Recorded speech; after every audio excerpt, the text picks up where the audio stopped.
আমি আবারও বলছি, যদি কারোর পেজের অবস্থা ভালো থাকে, যদি আপনার ইউটিউব চ্যানেলের 2 থেকে 3 হাজার সাবস্ক্রাইবার থাকে, আপনি নিজে ভিডিও প্রতিদিন আপলোড করেন, আপনি নিজে প্রতিদিন কাজ করে যান, কাউকে আপনার পেজ দেখাবেন না, কারোর কাছে আপনার পেজের পাসওয়ার্ডও দিবেন না। বুঝতে পারছেন? মানে যারা পুরানা আছে ওরা মনে করে নতুনের আরে আমরা কিছু টাকা ওদের কাছ থেকে কিছু আদায় করে নিই।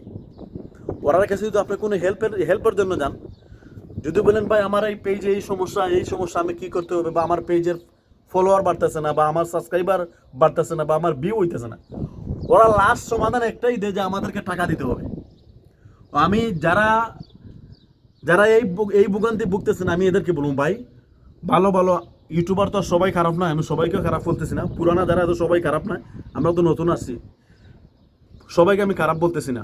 অবশ্যই ভালো ভালো মানুষ আছে যে এমন ভিডিও বানিয়ে পেজে আপলোড করে রাখছে।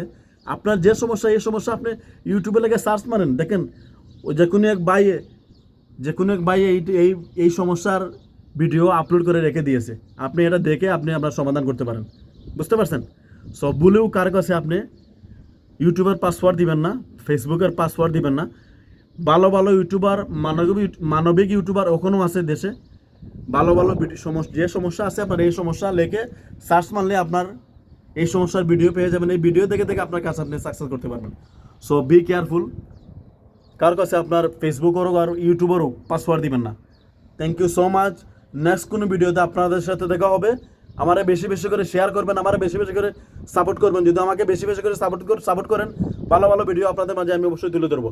Thank you so much, thank you everyone, thank you. সালাম আলাইকুম ওয়া রাহমাতুল্লাহি ওয়া বারাকাতুহু। রমাদান করিম, রমাদান মুবারক।